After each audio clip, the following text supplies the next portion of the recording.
Hello guys. सो कैसे हैं guys आप लोग। I hope you are all doing great and आप लोग भी वेल एंड हेल्दी होंगे। आपकी तैयारी भी काफ़ी अच्छी चल रही होगी। So guys, as you know we are solving one liner questions for UP triple S C PET exam. So बिना देरी करते हुए हम सीधे एग्ज़ाम को क्वेश्चन को ही देखते हैं गाइस। और क्योंकि टाइम बहुत कम बचा हुआ है, आप सबको पता है, और आप सब भी बहुत ही ज़ोरों शोरों से लगे हुए होंगे। सो वन लाइनर क्वेश्चन है और हम सिर्फ आंसर ही बताएंगे, आपको डिटेल में बिल्कुल बताने नहीं बताएंगे। देखिए क्योंकि आप भी रिवीजन ही कर रहे हैं, हमें पता है कि हम जानते हैं ये रिवीजन का टाइम है, बहुत ज़्यादा डिटेल में पढ़ने का टाइम नहीं है। तो आप भी रिवीजन करने ही आते हैं तो रिवीजन ही करेंगे हम। सो गाइज आप जल्दी जल्दी आंसर देने की कोशिश करें। सो क्वेश्चन है, फर्स्ट क्वेश्चन इज हियर, सदैव शब्द की शब्द में संधि है तो क्या गुण संधि है, दीर्घ संधि है, वृद्धि संधि है, फिर अयाधी संधि है। तो मुझे उम्मीद है आप लोगों ने आंसर दे दिया होगा। ये वृद्धि संधि है, सद प्लस एव। इसका अगर संधि विच्छेद करें तो सद प्लस एव। आपको पता है आ प्लस ए मिलकर ए, डबल ए यानी कि बड़ा ए बन जाते हैं, तो ये होंगे वृद्धि संधि। सी बिल्कुल सही है, इसका आंसर आप देख पा रहे होंगे, सी इज करेक्ट है। नेक्स्ट क्वेश्चन है, पुनर्जन्म शब्द का संधि विच्छेद क्या है। तो पुनर्जन्म का है पुनः प्लस जन्म। आपने आंसर दे दिया होगा, आंसर ए बिल्कुल सही है, आंसर ए इज करेक्ट है। So next question guys, question on this screen, नीचे दिए गए शब्दों में से अव्ययी भाव समास का चयन कीजिए। अव्ययी भाव समास आप लोगों को पता है जो कि क्या पाप पुण्य है, बिल्कुल नहीं है। जो है ना ये गाइस बिल्कुल नहीं है। आजीवन, यहाँ यस बिल्कुल, ये आजीवन भी बिल्कुल सही है। घुड़सवार ये भी नहीं है, और पीताम्बर ये बहुब्रीहि समास है, और एक जो है ना वो द्वंद्व समास है। ए बिल्कुल, यानी पाप पुण्य जो है ना वो द्वंद्व समास है। आजीवन आपका बिल्कुल सही है, यहाँ पर ये अव्ययी भाव समास है। ए बी बिल्कुल सही है गाइस। सो नेक्स्ट क्वेश्चन गाइस देखते हैं। क्वेश्चन है, फास्टली करेंगे, अमी का तत्सम रूप क्या है। तत्सम मतलब जैसे कि तैसा, यानी कि जैसे संस्कृत में जैसा शब्द हो बिल्कुल वैसा ही बोला जाता हो तो वो होता है तत्सम। और जो तद्भव होते हैं जो कि संस्कृत को हम देशी भाषा में चेंज कर लेते हैं, उसको बोलते हैं तद्भव। तो अमी जो है ना वो तद्भव है, और इसका पूछा गया तत्सम क्या है, तो तत्सम इसका जो होता है वो अमृत होता है। आंसर सी बिल्कुल सही है, आंसर सी इज करेक्ट है। सो नेक्स्ट क्वेश्चन गाइस, सुब्रन शब्द है तो सुब्रन जो है वो एक तद्भव है, इसका जो तत्सम है वो सुवर्ण होता है। आंसर देखिए कहाँ पर है, तद्भव। आंसर ए बिल्कुल सही है, आंसर ए इज करेक्ट है, सुवर्ण का ए बिल्कुल सही है। नेक्स्ट क्वेश्चन गाइस, मानव मात्र को गीता के महात्म्य से परिचित होना अनिवार्य है, रेखांकी शब्द को शुद्ध कीजिए। तो यहाँ महाताम्य है वो गलत लिखा हुआ है, इन्होंने बोला कि इसको शुद्ध करना है, तो बताइए शुद्ध क्या है। क्या महात्म्य है, महातम्य है, या फिर महात्म्य है, या फिर महातम्य। तो इसका जो आंसर है बी बिल्कुल सही है, इसको महातम्य कहते हैं, बी बिल्कुल सही है। सो नेक्स्ट क्वेश्चन गाइस, शुद्ध वर्तनी वाले शब्द का चयन कीजिए। अंत्याक्षरी, पूजनीय, तो दो प्रांत, कवियत्री। तो बताइए शुद्ध क्या है। तो आंसर अगर आपने ए दिया है तो आपने बिल्कुल सही दिया है। शुद्ध जो वर्तनी अगर अंत्याक्षरी तो देखा जाए तो ये बिल्कुल सही लिखा हुआ। पूजनीय नहीं होता है, पूजनीय होता है। तदोप्रांत नहीं होता, तदुपरांत होता है। और कवियत्री नहीं होता है, कवित्री होता है। आंसर ए बिल्कुल सही है। सो नेक्स्ट क्वेश्चन है गाइज, अंक शब्द का अनेकार्थी शब्द नहीं है। तो अंक को संख्या कहते हैं, गोद कहते हैं, क्या पृथ्वी कहते हैं, नाटक का एक भाग। तो इसका जो इन्होंने बोला नहीं है, तो अंक को संख्या भी कहते हैं, गोद भी कहते हैं, नाटक का एक भाग भी कहते हैं। आंसर सी बिल्कुल नहीं है, आंसर सी इज करेक्ट है। सो नेक्स्ट क्वेश्चन गाइज देखते हैं, सी बिल्कुल आप देख पा रहे हैं, बिल्कुल सही है। बीजक किसकी रचना है। तो आपको पता है बीजक शब्द रमणीय कबीरदास जी की है, तो आंसर सी बिल्कुल सही है। आप आंसर जो है ना वो दे पा रहे हैं, मुझे पूरी उम्मीद है। सो गाइज नेक्स्ट क्वेश्चन है, महावीर प्रसाद द्विवेदी ने आदिकाल को क्या संज्ञा दी थी। तो उन्होंने आदिकाल को बीज पवन काल कहा था। आंसर डी बिल्कुल सही है, डी इज करेक्ट है। नेक्स्ट क्वेश्चन, संज्ञा का भेद नहीं है। तो संज्ञा का आपको पता है कि तीन भेद होते हैं, व्यक्तिवाचक, जातिवाचक और भाववाचक। तो इसका जो आंसर है वो सी बिल्कुल सही है, निजवाचक नहीं है। ये निजवाचक जो है ना वो सर्वनाम का भेद होता है। सी इज करेक्ट है, संज्ञा का भेद नहीं है, निजवाचक। आंसर सी बिल्कुल सही है। अगर आप आंसर दे पा रहे हैं तो आप बिल्कुल सही दे रहे हैं।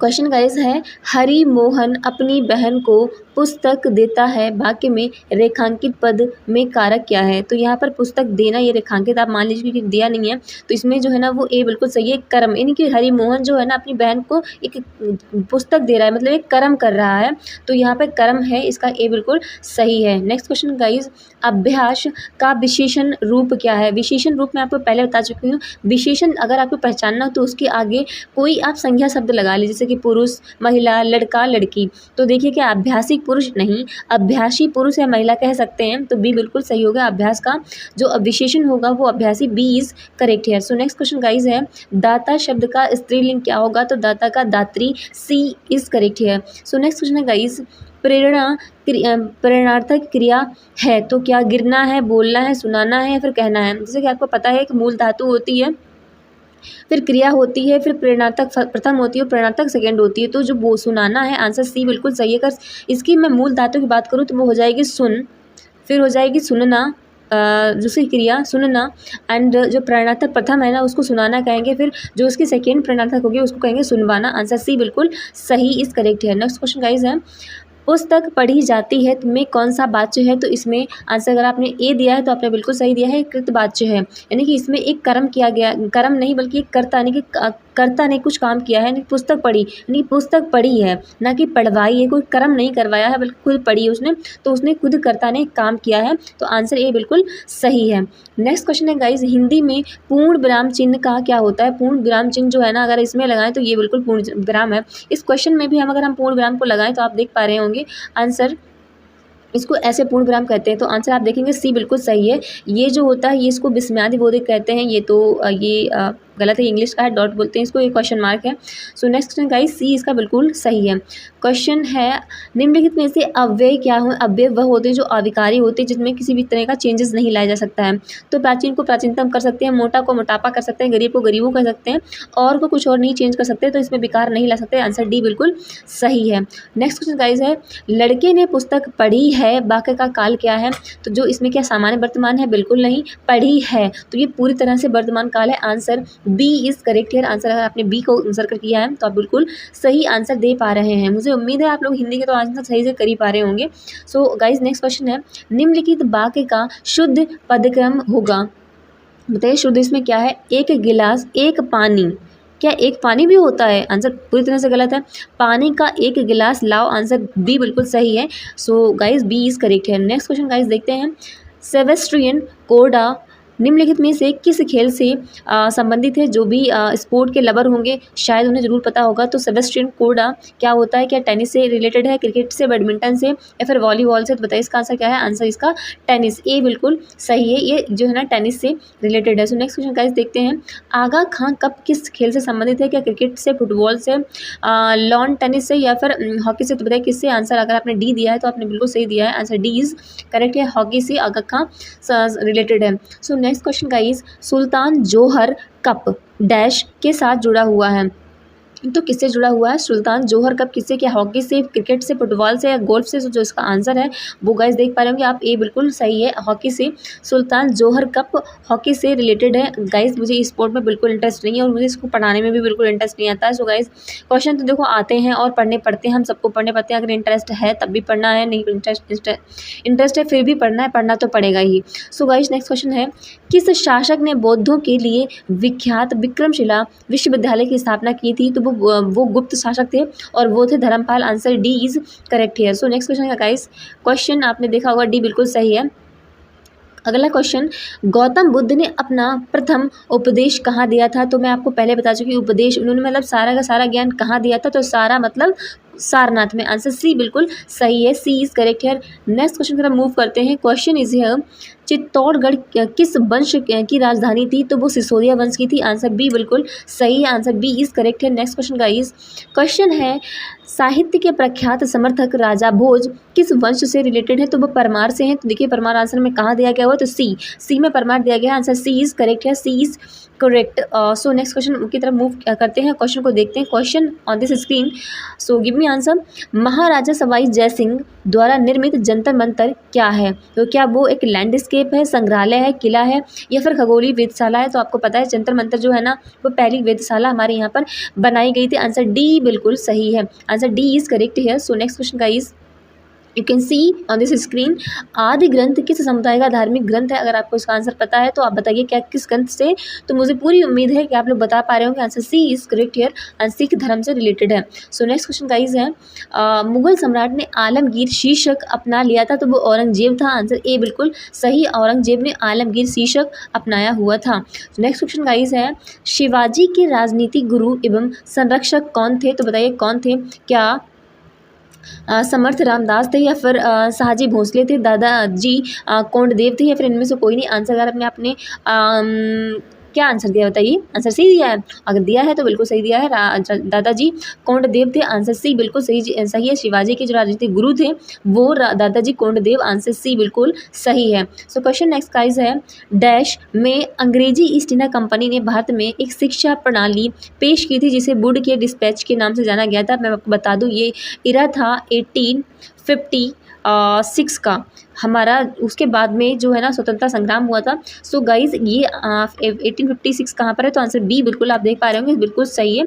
ईस्ट इंडिया कंपनी में जो वुड का डिस्पैच है जो एजुकेशन के लिए आया था वो आया था 1856 में। Answer B is correct here. So next question guys we can see, Akhil Bharatiya Kisan सभा के प्रथम सत्र की अध्यक्षता किसने की थी? क्या स्वामी सहजानंद थे, इंदुलाल याग्निक थे या फिर एनजी रंगा थे, पीसी जोशी थे? अगर आपने आंसर ए को दिया है तो बिल्कुल आपने सही दिया है, आंसर ए बिल्कुल सही है। So next question guys on this screen, अपने शासन के दौरान अंग्रेज किसानों को मद्रास में उगाने के लिए मजबूर करते थे, तो क्या करते थे? क्या जूट, चाय, गन्ना या फिर चावल? इसका आंसर डी दिया गया हुआ। गाइस मैं इस क्वेश्चन को आंसर को छोड़ रही हूँ, क्योंकि मुझे इनमें से चावल उगाने के लिए मजबूर करते, मुझे तो नहीं लगता। सो नेक्स्ट क्वेश्चन गाइस देखते हैं। क्वेश्चन है, जलियांवाला बाग नरसंहार किस गांधीवादी सत्याग्रह के संबंध में हुआ था? तो क्या स्वदेशी? नहीं, यह रॉलेट एक्ट के कारण हुआ था। आंसर बी बिल्कुल सही है। रॉलेट एक्ट 1919 में आया था, फिर उसके बाद में 13 अप्रैल 1919 को जलियांवाला बाग नरसंहार हुआ था।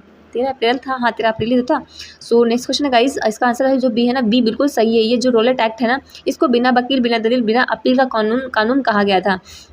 नेक्स्ट क्वेश्चन गाइस है, जलियांवाला बाग हादसे से कौन सा ब्रिगेडियर संबंधित था? तो जनरल डायर था। जनरल डायर जो है ना वो बी में है, आप देख पा रहे होंगे बी इज करेक्ट है। जनरल डायर बी में दिख रहा है हम लोगों को, तो बी बिल्कुल सही है। नेक्स्ट क्वेश्चन गाइस देखते हैं, असहयोग आंदोलन के दौरान बिहार में कृषकों का नेतृत्व किसने किया था? तो स्वामी विद्यानंद थे या फिर राजकुमार शुक्ल थे, श्री कृष्ण सिंह थे या फिर JB सेन थे? तो अगर आपने आंसर ए दिया तो आपने बिल्कुल सही दिया है, स्वामी विद्यानंद जी थे।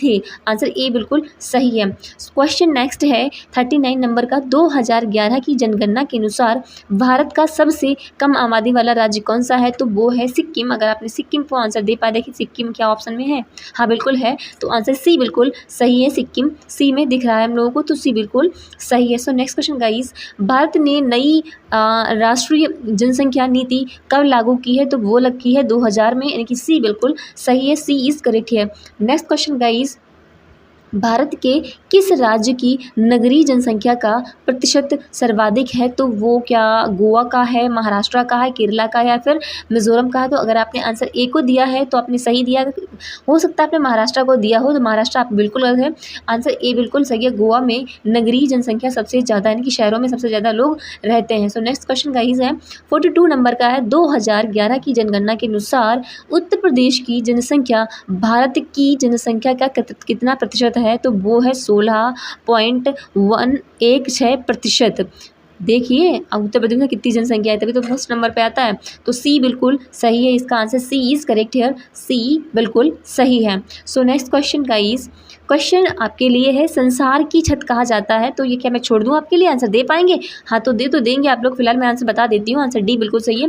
पामीर के पठार को संसार की छत कहा जाता है, आंसर बिल्कुल सही है। और भारत को क्या कहते हैं? तो कहते हैं सोने की चिड़िया। जापान को कहते हैं उगता सूरज का देश कहते हैं। सो नेक्स्ट क्वेश्चन गाइस है, पठारों में व्यक्तियों का प्रमुख व्यवसाय होता है, तो क्या करते हैं वो लोग? वो करते हैं कि कृषि, पशुपालन या फिर खनन या फिर मत्स्य पालन। तो अगर आपने बोला है मत्स्य पालन, क्या पठारों में मत्स्य पालन कर सकते हैं? बिल्कुल नहीं। खनन बिल्कुल नहीं। पशुपालन कर सकते हैं, तो बी बिल्कुल सही है, आंसर बी इज करेक्ट है।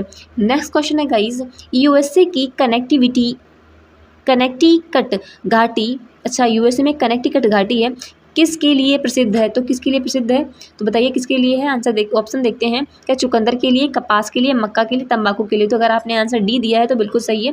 क्वेश्चन का आंसर जो है ना वो डी बिल्कुल सही है, तंबाकू यहाँ पर करेक्ट है। सो नेक्स्ट क्वेश्चन गाइस है, संविधान सभा के चुने हुए स्थायी अध्यक्ष कौन थे? क्या डॉक्टर राजेंद्र प्रसाद थे, जवाहरलाल नेहरू थे, सच्चिदानंद सिन्हा थे, बी.आर. अम्बेडकर थे? देखिए जो सच्चिदानंद सिन्हा थे वो सबसे वृद्ध थे और ये अस्थायी अध्यक्ष चुने गए थे। जो स्थायी अध्यक्ष चुने गए थे वो डॉक्टर राजेंद्र प्रसाद थे। आंसर ए बिल्कुल सही है, ए is correct here. So next question guys for you, give me answer.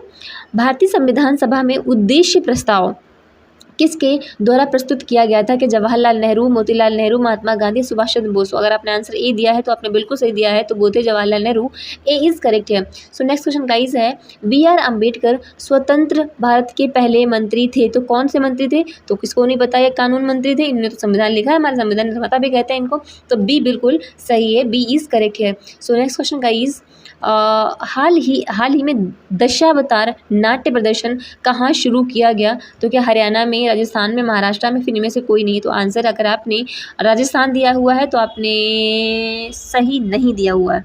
Answer C बिल्कुल सही है, महाराष्ट्र इज करेक्ट है। सो नेक्स्ट क्वेश्चन गाइस है 15 नंबर का क्वेश्चन है, हाल ही में बीएसएफ बीजीबी 4 दिवसीय 55वीं महानिदेशक स्तर सीमा वार्ता कहाँ शुरू की गई? क्या मुंबई में, दिल्ली में या फिर गुवाहाटी में? इनमें से कोई नहीं, तो जो इसका आंसर है वो न्यू दिल्ली। आंसर बी बिल्कुल सही है। आंसर बी आप देख पा रहे होंगे बिल्कुल सही है, न्यू दिल्ली।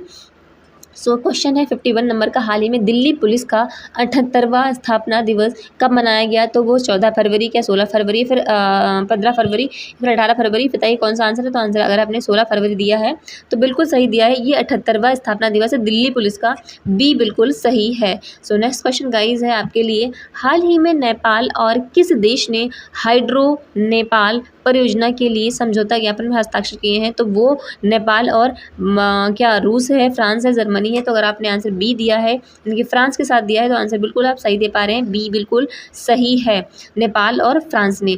क्वेश्चन देखते हैं, हाल ही में कौन IPL 2025 के सह प्रस्तोता के रूप में थम्स अप की जगह लेगा?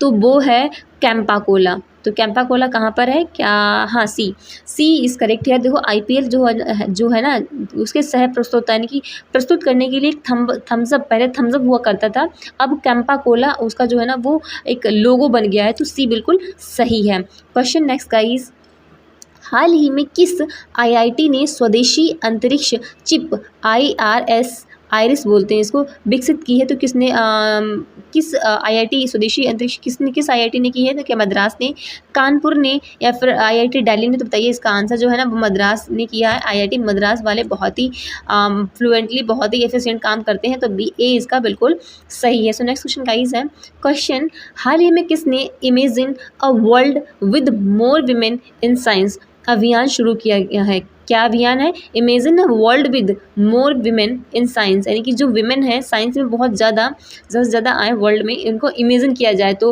क्या WHO ने, UNHRC ने या फिर यूनेस्को ने? तो आंसर अगर आपने यूनेस्को दिया है तो आपने बिल्कुल सही दिया है, आंसर सी बिल्कुल सही है।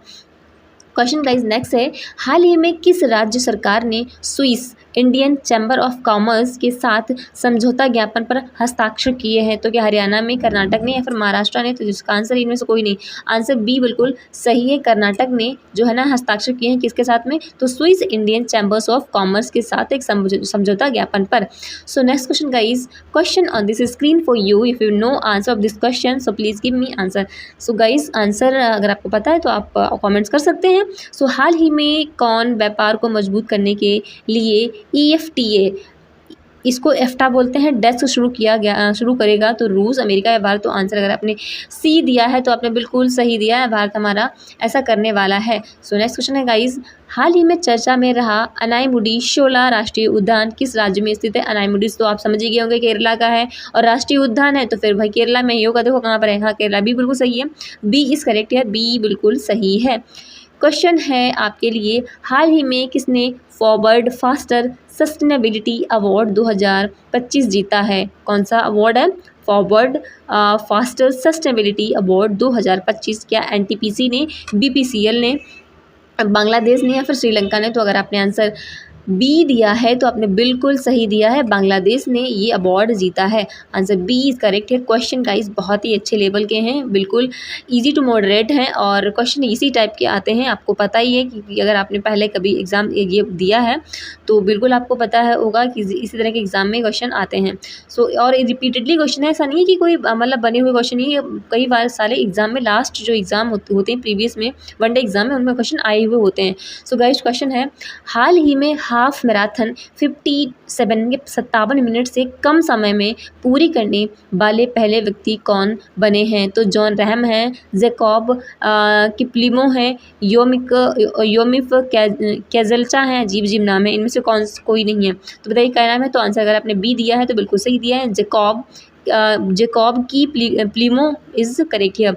सो नेक्स्ट क्वेश्चन गाइस है, क्वेश्चन आपके लिए है, हाल ही में कौन दक्षिणी चीन सागर में गहरे जल में अंतरिक्ष स्टेशन बनाएगा? तो दक्षिणी चीन सागर तो वही कब्जा करे पड़ा हुआ है चीन, तो चीन ही बनाएगा। आंसर ए बिल्कुल सही है, answer A is correct here. So next question guys है, जब प्रकाश एक माध्यम से दूसरे माध्यम में तिरछा प्रवेश करता है तो प्रकाश के संचरण की दिशा दूसरे माध्यम में बदल जाती है, इस प्रभाव को कहा जाता है, तो उसको अपवर्तन कहते हैं। मैं आपको बताती हूँ क्या है। एक गिलास, आप गिलास लीजिए, ठीक है, इसमें वाटर, यहाँ पे वाटर भर लीजिए और प्रकाश की किरण को छोड़ दीजिए। आप देखेंगे कि जो वो प्रकाश की लाइट है वो थोड़ी आपको तिरछी दिखाई देगी, मतलब अगर सीधी ना आकर के आप देखेंगे, सीधी आनी चाहिए थी, अगर ऐसी आनी चाहिए थी, लेकिन आपको थोड़ी तिरछी दिखाई देगी। वो क्यों? क्योंकि इसका जो है ना वो अपवर्तन प्रभाव इसको बोलते हैं, ठीक है, ये अपवर्तन का प्रभाव होता है। परावर्तन क्या होता है? परावर्तन, मान लिया एक स्लैट है और यहाँ पे प्रकाश पड़ेगा तो वो जो है ना वो रिफ्लेक्ट जस्ट ऑपोजिट इसका हो जाएगा, यानी कि 90 डिग्री का एंगल बनाते हुए, इसको बोलते हैं परावर्तन हो गया, ठीक है। सो प्रकीर्णन क्या होता है? स्कैटरिंग, यानी कि लाइट पड़ी और बहुत ही तितर बितर हो गई, स्कैटर हो गई। जैसे सन की एनर्जी है ना, वो आप सुबह में देखेंगे तो वो स्कैटर हो जाती है, इनकी सूरज जो है ना लाल दिखाई देता है, क्योंकि वो जो उसकी लाइट होती है वो स्कैटर हो गई होती है, इनकी प्रकीर्ण हो गई होती है। तो आंसर जो अभी हमारा क्वेश्चन है, इन्होंने बोला है कि एक माध्यम से दूसरे माध्यम में जाने पर से, यानी कि हवा से जब पानी में लाइट गई तो वो तिरछी दिखाई देगी। क्यों दिखाई देगी? क्योंकि उसका अपवर्तन हो जाता है। आंसर ए बिल्कुल सही है। सो नेक्स्ट क्वेश्चन गाइस देखते हैं। क्वेश्चन है, निम्नलिखित में से कौन से रंग के लिए प्रकाश का प्रकीर्ण न्यूनतम होता है? यानी कि प्रकाश बहुत ही कम स्कैटर होता है। मैंने अभी आपको बताया कि जो लाल रंग है वो स्कैटर हो जाता है। आप सुबह में देखेंगे सन निकलता है तो वो स्कैटरिंग दिखाई देता है, यानी कि उसको वो प्रकीर्ण हो जाता है। आपने बिबग्योर तो सुना हो ना, बिबग्योर, GOR, बिबग्योर, जो सबसे ज़्यादा जो स्कैटर करता है वो होता है बिबग्योर, यानी कि वॉयलेट कलर, और सबसे कम जो स्कैटर होता है, यानी कि प्रकीर्ण होता है उसका, यानी कि सबसे कम फैलता है, वो होता है लाल रंग, सबसे लास्ट में आता है। आप जितना इधर जाएंगे वो उसका कम ही स्कैटर होता है, यानी कि सबसे ज़्यादा वॉयलेट कलर का, फिर इंडिगो कलर का, फिर बैंगनी कलर का, इस तरह से जाएंगे, उससे कम सबसे कम किसका जो लाइट स्कैटरिंग की सबसे कम मतलब बितरती है लाइट में, फैलती है, तो वो है लाल, यानी कि रेड कलर। इसको तो आंसर इसका जो हो जाएगा वो डी बिल्कुल सही हो जाएगा। सो क्वेश्चन है नेक्स्ट गाइज, हीरे का पूर्ण अपवर्तन सूचकांक है। अपवर्तन अभी आपने देखा ना कि एक माध्यम से दूसरे माध्यम पे जाने पर लाइट जो है ना अपवर्तन हो जाती है, यानी कि अपना माध्यम चेंज कर लेती है। तो अब इन्हें पूछा हीरे का पूर्ण अपवर्तन सूचकांक क्या है, तो आंसर जो है ना वो सी बिल्कुल सही है, 2.42, आंसर सी इज़ करेक्ट है। क्वेश्चन है गाइस, सूर्य का प्रकाश पृथ्वी पर किस प्रक्रिया से पहुंचता है? तो वो जो है ना वो विकिरण, यानी कि रेडिएशन आती हैं, विकिरण के माध्यम से आता है। यहाँ पर चालन नहीं होता, संवहन नहीं, संवहन वह होता है जब गर्म, मान लिया आप जब संवहन क्या होता है मैं आपको बताती हूँ। जब खाना बनाते हैं और आपकी सब्जी बने, जब आप सब्जी को देखते हैं बीच बीच में, तो आप प्लेट उठाते हैं, सब्जी की जो प्लेट उठाते हैं तो उसमें से भाप, गरम गरम भाप, जो उसको बोलते हैं ना स्ट्रीम, जो उठती है ना जो गर्म भाप का ऊपर के लिए उठना, यानी गर्म हवा का ऊपर के लिए उठना, उसको बोलते हैं संवहन। तो उसको वो संवहन होता है। विकिरण क्या होता है कि जो सन की एनर्जी इंडिया तक, मतलब पृथ्वी तक आती है, उसको बोलते हैं विकिरण, तो रेडिएशन, ठीक है। और विसरण क्या होता है? जो फैलाव हो जाता है। तो आंसर अभी पूछा क्या गया है, तो वो है हमारा सी बिल्कुल सही है। गाइस मैं कुछ साइंस के क्वेश्चन है इनको डिटेल में समझा रही हूँ, क्योंकि ताकि आपको समझ आ जाए और आपको याद भी रहे। हो सकता है आप लोगों को साइंस लोगों को कम समझ आती है, इसलिए मैं समझाने की कोशिश कर रही हूँ। सो इसका आंसर सी बिल्कुल सही है। क्वेश्चन नेक्स्ट गाइस है, ट्रैफिक सिग्नल में लाल प्रकाश का उपयोग होता है, क्यों? क्योंकि जो लाल रंग होता है वो स्कैटरिंग के और किरण कम करता है, उसकी लाइट एकदम फोकस जो है ना वो डायरेक्ट सीधे लगता है, वो ज़्यादा चितर मतलब बितरता नहीं है। अगर बितर जाए ना तो लोग मतलब चकाचौंध हो जाएंगे, उनको समझ नहीं आएगा। तो इसलिए लाल प्रकाश का यूज़ करते हैं। तो देखते हैं कहाँ पर इसका है कि इसका जो है ना रक्त का रंग, अरे नहीं, जानवर बिल्कुल नहीं। लाल रंग में न्यूनतम विक्षेपण यानी कि बहुत ही कम स्कैटर, बहुत ही फैलता कम है, डायरेक्ट फोकस पड़ता है उसका। तो आंसर सी बिल्कुल सही है। नेक्स्ट क्वेश्चन गाइज, इसमें से किसको ईंधन शेल कहा जाता है? तो ईंधन शेल का कार्बन को, नाइट्रोजन को, पोटेशियम को या फिर आणविक शेल को? तो यहाँ पर जो आंसर डी अगर आपने दिया है तो आंसर बिल्कुल सही दिया है। आणविक ऑक्सीजन को ईंधन शेल कहा जाता है। नेक्स्ट क्वेश्चन गाइज है, निम्न में से किसे जीवाश्म ईंधन के रूप में नहीं माना जाता है? तो जलाऊ लकड़ी जीवाश्म ईंधन इसी को नहीं मानते, आंसर यही सही है। प्राकृतिक गैस जीवाश्म ईंधन है, पेट्रोलियम जीवाश्म ईंधन है, कोयला जीवाश्म ईंधन है, जलाऊ लकड़ी जो है ना वो जीवाश्म ईंधन नहीं है। आंसर ए बिल्कुल सही है। सो नेक्स्ट क्वेश्चन गाइज है, निम्नलिखित में से किसे तरल सोना कहा जाता है? तो पेट्रोल को तरल सोना कहा जाता है, बिल्कुल सही बात है। पेट्रोल इतना महंगा है जो कि एकदम सोना ही है, गोल्ड ही है। तो इसको आंसर देखिए सी बिल्कुल सही है, पेट्रोल को तरल सोना कहा जाता है, सी इज करेक्ट है। नेक्स्ट गाइज है क्वेश्चन, टमाटर में कौन सा विटामिन होता है? तो विटामिन सी टमाटर में होता है, विटामिन सी इज यानी कि सी ऑप्शन बी है, तो सी बिल्कुल सही है यहाँ पर। क्वेश्चन है आपके लिए, कौन सा प्राथमिक पोषक तत्व होता है यानी कि प्राइमरी जो पोषक होता है, प्राइमरी कंपोजिट होता है, तो वो क्या सल्फर है, कोबाल्ट है, सोडियम है, पोटेशियम? तो जो इसका आंसर आपने डी दिया है तो आपने बिल्कुल सही दिया, पोटेशियम जो है ना प्राइमरी पोषक होता है, डी इज करेक्ट है। नेक्स्ट क्वेश्चन गाइज है, पोषक तत्वों की आवश्यकता का मानक क्या है? तो निकोलस है, आर्गन है, पाकर है, ऑनन या फिर स्टाउट है? तो आंसर डी इज करेक्ट है, डी बिल्कुल सही है। नेक्स्ट क्वेश्चन गाइज है, क्यू बुखार किस जीवाणु के कारण होता है? तो ये होता है कॉक्सिएला बेनेंटी, आंसर सी बिल्कुल सही है, कॉक्सिएला बेनेंटी, आंसर सी इज करेक्ट है। यहाँ पर ऑप्शन को थोड़ा ऊपर नीचे कर दिया गया है, आंसर सी बिल्कुल सही है। जो रोजेशिया एक बीमारी होती है, ये स्किन में होती है, मतलब त्वचा में होती है रोजेशिया, जो मानव शरीर के किस भाग को प्रभावित करती है? तो त्वचा को, मैंने आपको बता दिया, आंसर सी बिल्कुल सही है, स्किन को प्रभावित करती है, सी इज करेक्ट है। नेक्स्ट क्वेश्चन गाइज है, निम्नलिखित में से कौन से विटामिन की कमी से रतौंधी होता है? तो बताइए कौन सी इनकी कमी से रतौंधी होता है? इसमें पूर्ण दृष्टिहीनता भी हो जाती है। तो आंसर जो है ना इसका बिल्कुल, आपने अगर बी दिया है तो आपने बिल्कुल सही दिया, विटामिन ए की कमी से जो है ना विटामिन ए की कमी से आपको रतौंधी आने लगती है। सो क्वेश्चन नेक्स्ट गाइज है, किस विटामिन की कमी के कारण इंसानों में रक्त अल्पता की कमी हो जाती है कि एनीमिया हो जाता है? तो विटामिन B12, बी बिल्कुल सही है, विटामिन B12 जो कि मल्टीविटामिन मतलब विटामिन बी कॉम्प्लेक्स होता है। सो नेक्स्ट क्वेश्चन गाइज है, जीव विज्ञान के पिता को क्या कहते हैं? तो वो हैं थियोफ्रेटस, नहीं सॉरी क्या बोल रही हूँ, अरस्तु हैं। जीव विज्ञान के पिता को अरस्तु कहा गया है, आंसर ए बिल्कुल सही है, ए इज करेक्ट है। क्वेश्चन है आपके लिए, प्रत्येक वर्ष विश्व जल दिवस मनाया जाता है, तो वो 22 मार्च को मनाया जाता है, सी अगर आपने आंसर दिया है तो बिल्कुल सही दिया है। देखिए कई सारे 22 दिए गए हैं, 22 मई है, 22 अप्रैल है, 23 सितंबर है, तो इसमें कन्फ्यूज़ हो सकते हैं, तो आप याद रखिएगा प्रत्येक जो विश्व जल दिवस है ना वो 22 मार्च को मनाया जाता है, आंसर सी बिल्कुल सही है। नेक्स्ट क्वेश्चन गाइस आपके लिए, भारत में वन नीति 1952 का संशोधन कब किया गया? यानी कि वन नीति 1952 आई, फिर उसमें कब संशोधन किया गया दोबारा? क्या 1960 में, 1970 में, फिर 1980 में, फिर 1988 में? तो आंसर अगर हमने डी दिया है तो आंसर बिल्कुल सही दिया है, 1988 में इसमें अमेंडमेंट किया गया। नेक्स्ट क्वेश्चन गाइस है, ओजोन छिद्र से क्या तात्पर्य है? ओजोन छिद्र, आप बताइए ओजोन लेयर किस में है? तो समताप मंडल में है, तो यहाँ पर ओजोन परत में छेद नहीं। क्षोभ मंडल में ओजोन परत आई कहाँ से? तो ये तो गलत कर ही सकते हैं आप, क्षोभ मंडल, फिर इन्होंने डी देखिए, आप एलिमिनेशन मेथड से भी इसको सही कर सकते थे। क्षोभ मंडल में ओजोन, अरे क्षोभ मंडल में ओजोन लेयर है ही नहीं, तो आंसर कहाँ से सही होगा इसका? आप समताप मंडल पे जाइए ना, समताप मंडल में ओजोन परत की मोटाई कम हो गई है, तो उसको ओजोन छिद्र बोला गया है, ओजोन छिद्र, जो कि ऑस्ट्रेलिया में देखा गया था। सो फिलहाल ये अब काफ़ी इसमें मतलब ठीक सही हो रहा है, तो इसका मतलब है कहीं ना कहीं हम लोग जो है ना काफ़ी अच्छा आप कर पा रहे हैं, जो पोल्यूशन फैला रहे हैं तो उसमें थोड़ा कमी लाने की कोशिश की जा रही है, तो आंसर इसका जो है ना वो सी बिल्कुल सही है।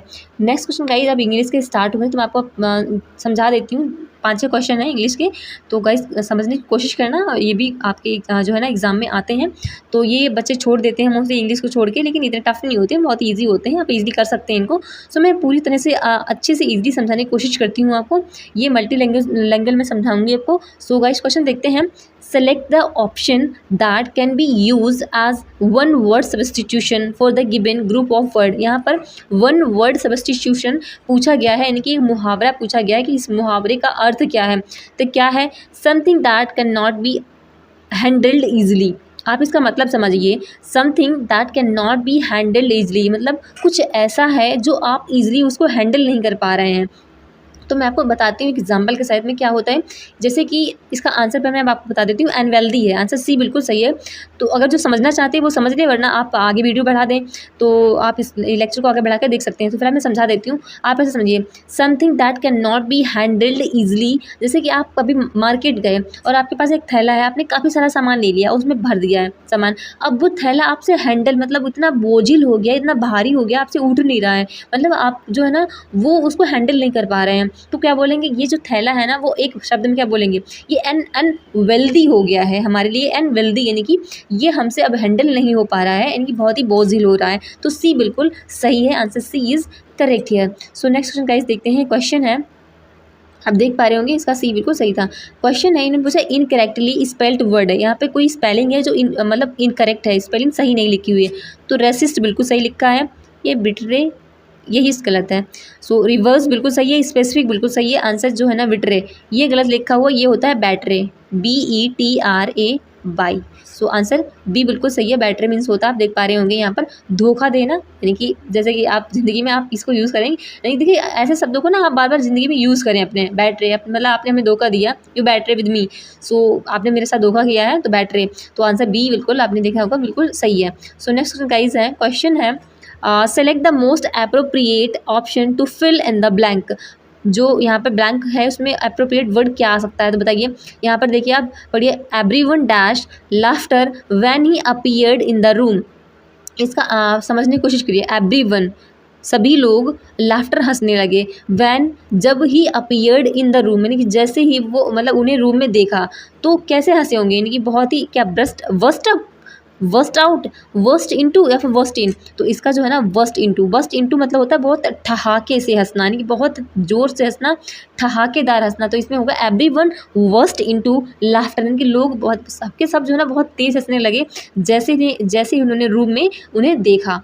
ठीक है, तो इसका आंसर जो है सी बिल्कुल सही हो जाएगा, सी इज़ करेक्ट है। सो नेक्स्ट क्वेश्चन गाइस है, क्वेश्चन आपके लिए, select the most appropriate meaning of the given items. Items का मीनिंग बताइए, इन्स एंड आउट। तो इन्स एंड आउट का मतलब क्या है, तो बताइए। तो इसका मतलब है कंप्लीट फैक्ट, आंसर ए बिल्कुल सही है, completely fact, ins and out. अगर मैं आपसे कहूँ जो आज के लेक्चर में बिल्कुल मैंने इन्स एंड आउट कर दिया है, यानी कि पूरा कंप्लीट फैक्ट जो है ना आपको डिलीवर कर दिया है, I delivered ins and out all fact. तो इसका मतलब है कंप्लीट फैक्ट मैंने आपको डिलीवर कर दिया है। सो आंसर ए बिल्कुल सही है यहाँ पर। सो क्वेश्चन गाइस है आपके लिए next, select the most appropriate synonyms of the given words. Layout का सिनोनिम्स क्या है, सिनोनिम्स बताइए। सिनोनिम्स मतलब होता है इसका सिमिलर क्या है, इसको हिंदी में क्या कहते हैं, समानार्थी। हाँ, समानार्थी। लेआउट का समानार्थी क्या है, तो इसका लेआउट मतलब होता है किसी चीज़ को, जैसे क्या होता है शादी वगैरह में कहते हैं कि चीज़ें लेआउट हो गई हैं ना, मतलब जब दुल्हन जाती है ना पार्लर में, तो जो पार्लर वाली लेडी होती है वो आप पार्लर जो दुल्हन तैयार होती है उससे कहती है आप सारी चीज़ें में लेआउट है, मतलब सारा चीज़ लेआउट करके लेके आई हैं, मतलब सारा अरेंजमेंट करके लेके आई हैं आप। तो ये बिल्कुल सही है, मोस्टली ये पार्लर में यूज़ होता है और जगह पे यूज़ हो जाता है कि आप लेआउट है, मतलब पूरा अरेंजमेंट है आपके पास। तो ए बिल्कुल सही, इसका मतलब होता है arrangement, A is correct here. So next question guys है, क्वेश्चन इज़ हियर 97 नंबर का, you can give me answer. Select the option that can be use as a one word substitute for the given group of word. तो one word substitution पूछा गया है, तो बताइए इसका मतलब क्या है। स्टडी ऑफ लिविंग ऑर्गेनिज्म, जो ऑर्गेनिज्म की स्टडी को क्या कहा जाता है, तो क्या कहते हैं, क्या पैथोलॉजी कहते हैं, बिल्कुल नहीं। साइसियोलॉजी कहते हैं, बिल्कुल नहीं। जियोलॉजी कहते हैं, अरे नहीं। बायोलॉजी कहते हैं। लिविंग ऑर्गेनिज्म की अगर स्टडी की जाती है तो उसको बायोलॉजी कहते हैं। इनकी study of living organism is mean biology. So next question guys है डी इसका बिल्कुल सही है। सो क्वेश्चन है 98 नंबर का, select the most appropriate synonyms of the given word. यहाँ फिर सिनोनिम्स पूछा गया है।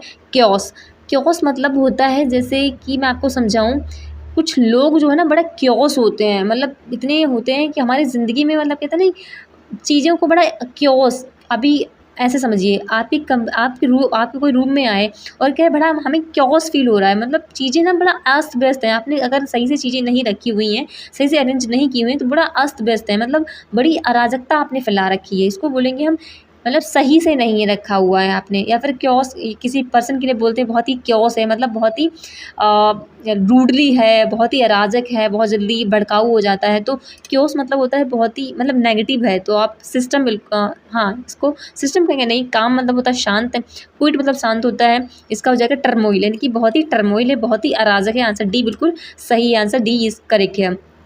सो गाइज नेक्स्ट क्वेश्चन आप देखेंगे 99 नंबर का है, select the most appropriate antonyms of the given words. तो एंटोनिम बताइए अब्स्ट्रैक्ट का। अब्स्ट्रैक्ट का एंटोनिम, एंटोनिम मतलब होता है इसका जो आपको शब्द दिया गया है उसका ऑपोजिट क्या होगा वो बताइए।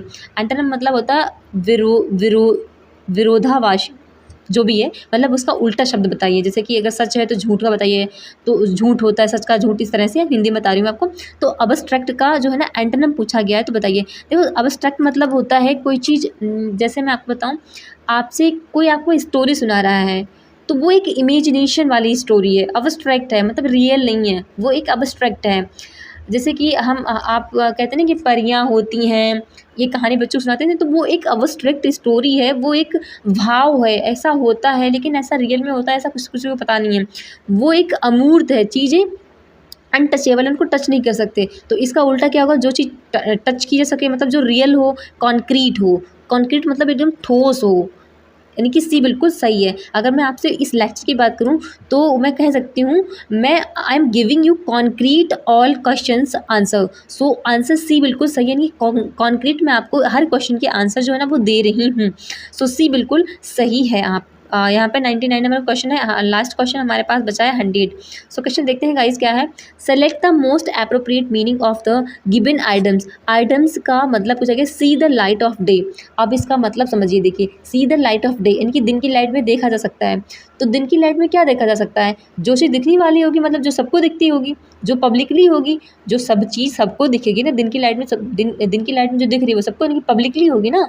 तो यहाँ पर देखिए, हैव अ लॉन्ग लाइफ नहीं भाई, वर्क ड्यूरिंग डे टाइम नहीं भाई, फील वेरी हॉट बिल्कुल नहीं, बिकम पब्लिकली नोन जिसको हर कोई जानता हो, यानी बिकम पब्लिकली नोन यानी पब्लिकली नोन हो गया हो, तो वो होता है सी द लाइट, यानी कि वो दिन में भी दिखेगा ना, जो बिकम जो कि एकदम पब्लिकली लाइट नोन हो गया है तो दिन में भी दिखेगा। तो आंसर डी बिल्कुल सही है, डी इज़ करेक्ट है। So guys this is all. शायद हाँ क्वेश्चन है भी और हैं, देखते हैं कौन कौन से कितने हैं।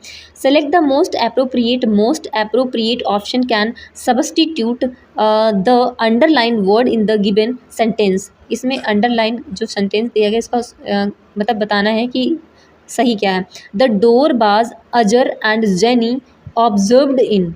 द डोर वॉज अजर एंड जेनी ऑब्जर्व वॉज, यानी कि जो दरवाज़ा से अजर और जेनी ने ऑब्जर्व किया, मतलब प्रशिक्षण किया, ऑब्जर्व किया।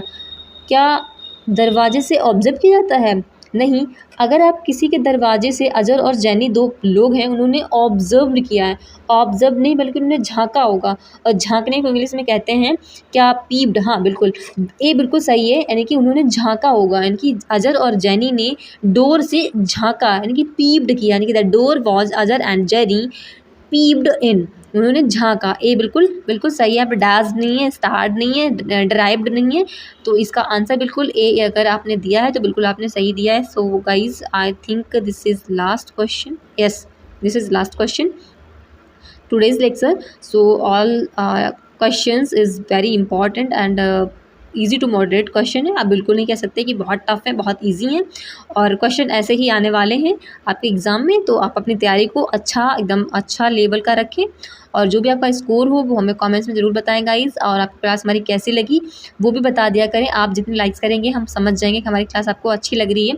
अरे गाइज़, हमारी अगर आपको क्लास अच्छी लगती है तो आपका अगर खुद का बेनिफिट हो रहा है तो दूसरों का भी बेनिफिट कराइए, अपने दोस्तों को जो भी स्टडी में लगे हुए हैं और जिनको यूपी प्लस सी पेट का एग्ज़ाम देना है तो उनको भी शेयर करें guys. So guys, thank you for attending this lecture. Thank you हमारी पूरी टीम की तरफ से। ऑल द बेस्ट आपके लिए, आपके एग्ज़ाम के लिए। So guys, thank you.